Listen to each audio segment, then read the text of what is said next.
তৈরির এক মাসের মধ্যেই বেহাল রাস্তা। অশোকনগর কল্যাণগড় পুরসভার 11 নম্বর ওয়ার্ডের ঘটনা। এলাকার মানুষের দাবি, নবপল্লী এলাকার 200 মিটার রাস্তা ভোট চলাকালীন ঢালাই করা হয়, কিন্তু নিম্নমানের সামগ্রী ব্যবহার করায় ভোট মিটতেই প্রকট রাস্তার হতশ্রী দশা।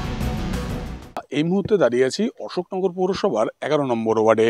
এই যে রাস্তাটা দেখতে পাচ্ছেন, 200 মিটারের মতো রাস্তা হবে, 1 মাস আগে তৈরি করেছে এমনটাই জানাচ্ছে স্থানীয় বাসিন্দারা।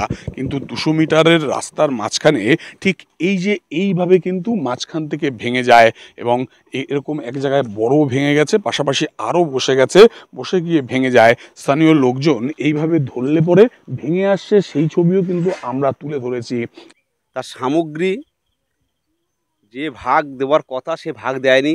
দেখতেই পাচ্ছেন যে লেয়ারটা কতটুকু ঢালাই দিয়েছে এবং খুব নিম্নমানের সামগ্রী ব্যবহার করেছে, যার কারণে রাস্তা তৈরি হওয়ার আগেই মানুষ চলাচলের আগেই রাস্তা ভেঙে গেছে। করে বর্ষা পরে জলের পাইপ গেছে, তারা ঠিক করে কথা বলে নাই, মাটি দেয় নাই, গা দেয় নাই ভালো করে।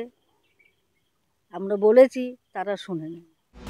তৈরির 1 মাসের মধ্যে রাস্তার এমন হাল হওয়ায় তৃণমূলের বিরুদ্ধে কাটমানি নেওয়ার অভিযোগ এনে সরব বিজেপি।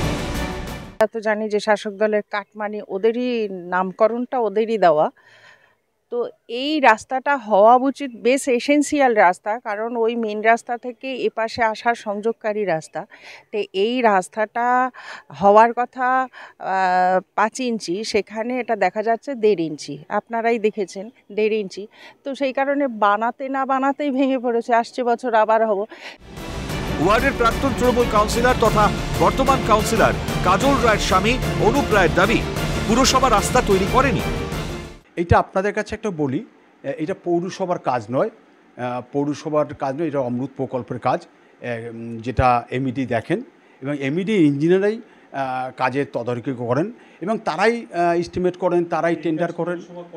না, এই কাজ পৌরসভা নয়, তারা জানে না, বললাম না, নিন্দুকরা নিন্দাই করবে।